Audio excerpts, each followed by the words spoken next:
Alors, la question est, la révolution est-elle une révolte qui a réussi? Nous avons un avis commun, et mon avis c'est qu'elle a réussi parce que le mur de Berlin, par exemple, il a été cassé. Développe un peu par rapport à quoi? À la suite de révolte? Oui. Ben, je suis d'accord avec toi, ben, car ça a aidé plusieurs personnes.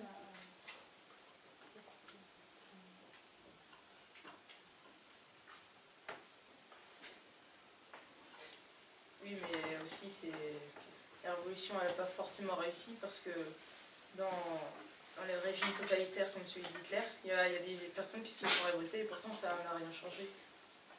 Pareil, parce qu'après, il y a aussi un autre régime comme Berlin, il a été pris par les soviétiques. Et la révolte, quelques révoltes avant, ça n'a rien changé. Et face au régime totalitaire nazi, les révoltes n'ont pas réussi finalement. Alors que parfois, comme par exemple pour la destruction du mur de Berlin, les révoltes des Berlinois ont permis la disparition de ce mur, par exemple.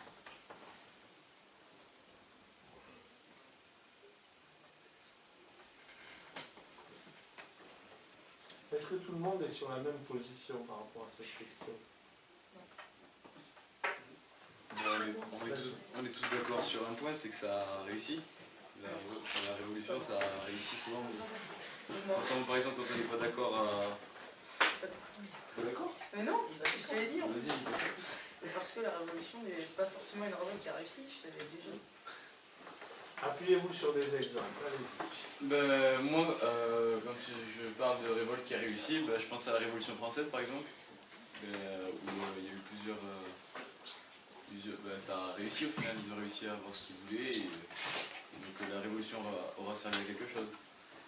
Et c'est pour ça que mon avis c'est que la révolution, ben, ça sert.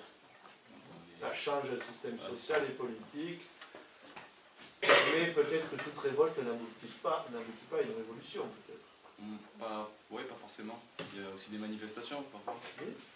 Après, ça dépend de l'ampleur de la chose. Après. Ça peut être quelques personnes, comme tout un peuple. Et après, parfois, il y a des dégâts à des endroits. Il y a des destructions suite aux révoltes. Oui. Mais pour toi, le plus important, c'est si c'est un groupe de personnes qui se révoltent ou un peuple, finalement. Est-ce que pour toi, c'est ça, la clé d'une réussite? Ben, la clé d'une réussite, c'est qu'il y ait du monde qui se révolte, quoi. Sinon, ça touche pas beaucoup de personnes. Et du coup, ça va pas changer grand-chose. Et tu as des exemples qui peuvent appuyer ce que tu dis? Je sais pas, par exemple, il y a de moins en moins en ce moment, par exemple les gilets jaunes, il y a de moins en moins de gilets jaunes qui manifestent, alors qu'avant il y en avait beaucoup. Et donc finalement, pour toi, ça n'a pas abouti à quelque chose? Ça n'a pas abouti à grand chose. Voilà, donc ça n'a pas réussi. Ça dépend. Le mot réussir peut être différent. Allez, continue.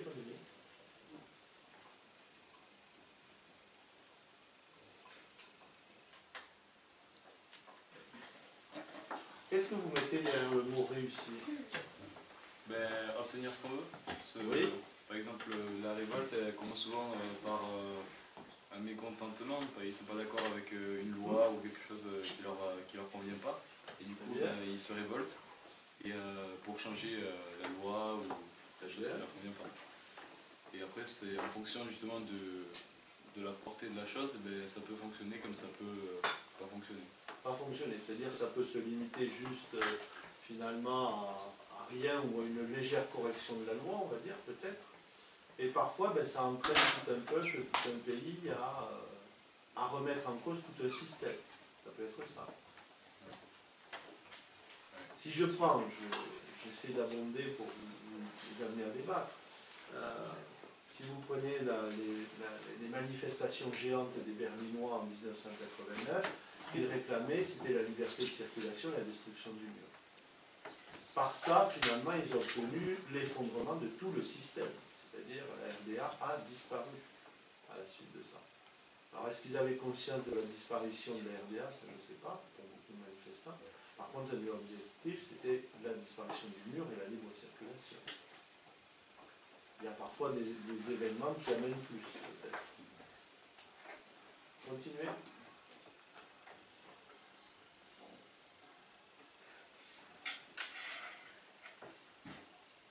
Est-ce que vous avez des exemples dans l'actualité, au-delà des Gilets jaunes, par exemple, qui nous amènent?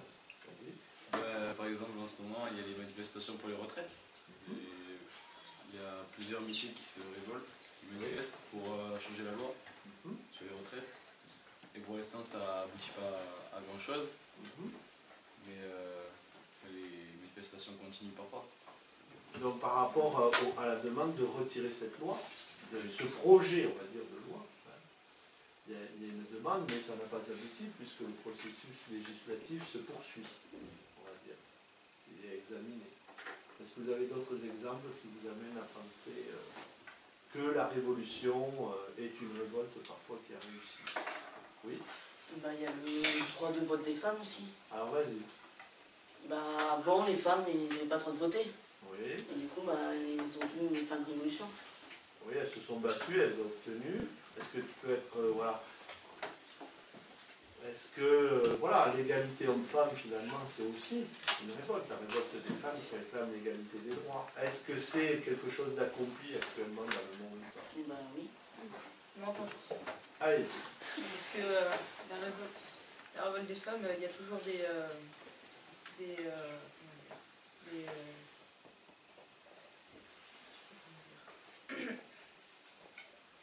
Il y a toujours des inégalités. des encore. inégalités. Je pense que c'est pas accompli. Non, pas encore. Par exemple, il y a des femmes qui gagnent moins que des hommes alors qu'ils ont exactement le même travail. Mhm. Tu peux Ou qui prendre le peuvent monde pas comme faire exemple. ou qui peuvent pas faire des métiers qui veulent, forcément. Parce que on n'a pas choisi. Donc malgré une révolte féministe, on va dire, l'égalité des droits n'est pas encore obtenue. Qu'est-ce que vous pouvez amener d'autre comme argument? Que ça a réussi à moitié en fait, parce qu'ils ont eu le droit de vote, mais qu'il y a encore des inégalités. Du coup, la révolte leur a servi à quelque chose, mais elle n'aura pas fait tout le travail qu'elle devait faire. Et du coup, elles ont eu qu'une partie de ce qu'elles voulaient. Alors c'est intéressant ce que tu avances, parce que la question est volontairement simpliste. Une révolte, une révolution, tout est réglé, la révolution a tout réglé. Est-ce que finalement une révolte ou une révolution réussie, ça règle tous les problèmes? On obtient tout? Justement, ça dépend des fois.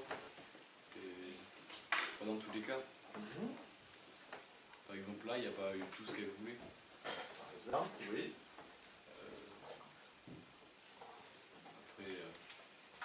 Et donc un combat politique, je m'adresse à tous, un combat politique, quel qu'il soit, est-ce que c'est quelque chose qu'on doit mener là, à l'instant, pour obtenir tout de suite, ou c'est quelque chose qui se fait sur le long terme, quelque chose qui est toujours d'actualité?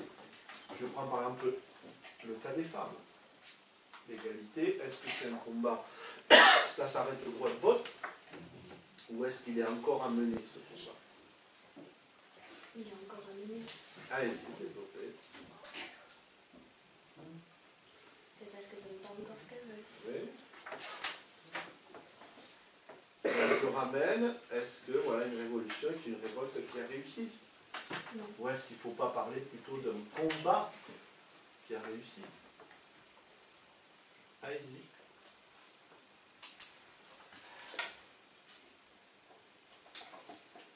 Vous n'avez peut-être pas d'autres éléments à rajouter? Est-ce que quelqu'un peut conclure? Oui. Pour conclure, une révolution, ça réussit, mais ça a aussi pas forcément, enfin, ça dépend des cas. Par exemple, pour le mur de Berlin, ils ont eu plein de liberté après, mais pour le droit des femmes, c'est encore un peu.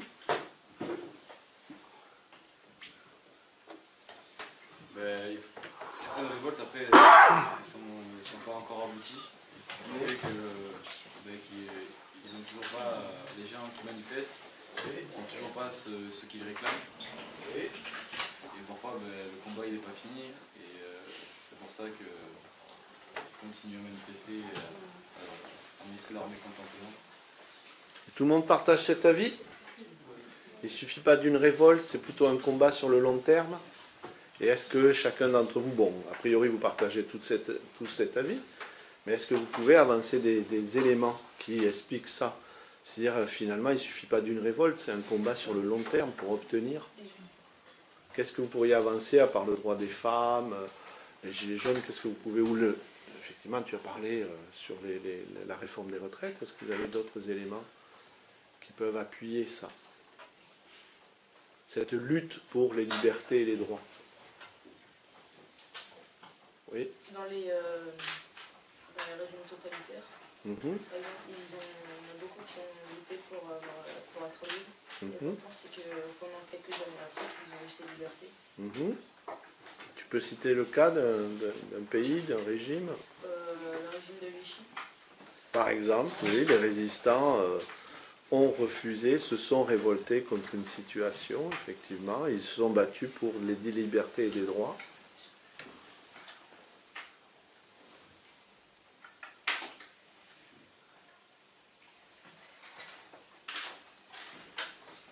On s'arrête là?